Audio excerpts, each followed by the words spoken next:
সম্ভব হইতে দিলে আমি আমার বাবার পায়ে ধরে ক্ষমা চাইতাম। হয়তো আমি তার সাথে অনেক অন্যায় করছি। একা মানুষের জীবন কাটানোটা খুব কঠিন, কিন্তু একটা কথা সত্য, যার কেউ নেই তার আল্লাহ আছে। দুইটা মানুষের খুব প্রয়োজন, এক হইলো নিজের মা আর এক হলো নিজের স্বামী। এই দুইটা মানুষ পাশে থাকলে দুনিয়াতে আর কিছু লাগে না। বাট আজকে আমি এতটাই অসহায়, না আমার মা আছে আমার পাশে, না আমার হাজব্যান্ড আছে আমার পাশে। কিন্তু খুব কষ্ট হয় যে মানে আজকে যদি মা থাকতো, নিজের হাজব্যান্ড থাকতো, তাইলে আমার এরকম কষ্ট হতো না। কষ্ট হইলেও একটা মেয়ে তখন মেনে নিত। তার জন্য আমি হয়তো কখনো এক আপার বাসায়, নিজের কাজিনদের বাসায় থাকতেছি, কারণ সবার বাসায় তো সমস্যা থাকতে পারে। আমি তো স্থায়ীভাবে কারো বাসায় প্রতিদিন থাকতে পারি না। তাদের বাসায় একবেলা খাইতেছি, কারণ মানুষ যতই নিষ্ঠুর হোক, সে তো একবেলা আমাকে খেতে দিবেই, স্বাভাবিক। আমার বাবা আমার সাথে কথা বলে না, এই বিষয়টা অনেক খারাপ।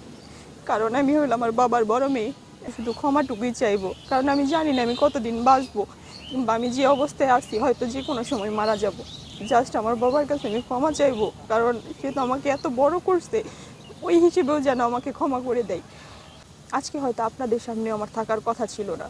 আমি অনেককে নক করছি, অনেককে ফোন দিছি, কিন্তু তারা টাকা ছাড়া আবার কোনো নিউজ পাবলিশ করে নাই। আজকে হয়তো আপনারা টাকা ছাড়াই আমাকে খুঁজতে খুঁজতে এখানে আসছেন, ঠিক আছে? তো মানে আমার হাজব্যান্ড আমার পাশে থাকার কথা ছিল।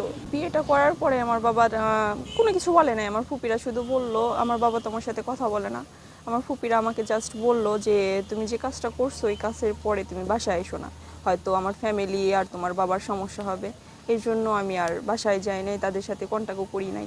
হয়তো মাঝে মধ্যে আমার মা আর আমার ছোটো বোন আমাকে ফোন দিত। আমার ছোটো বোন এখনও আমার সাথে কথা বলে, আমার মাও আমাকে ফোন দেয়, কিন্তু পরিবারের অন্য কেউ আমার সাথে কথা বলে না, সবাই আমাকে ব্লক করে দিছে।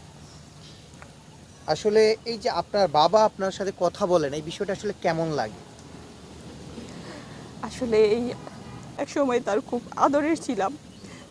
আমি কখনো মানে একটা মেয়েকে তো তার মা সেবা করে, আমার জামা কাপড় আমার বাবা না ধুয়ে দিলে আমি সেই জামা কাপড় কখনো পরি নাই। মানে আমি যে এত বড় হয়েছি, তারপরেও আমার ফ্যামিলি আমাকে মুখে মুখে তুলে খাবার খাওয়াইতো।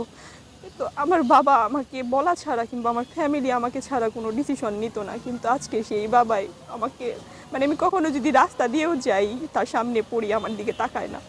এটা অনেক কষ্ট।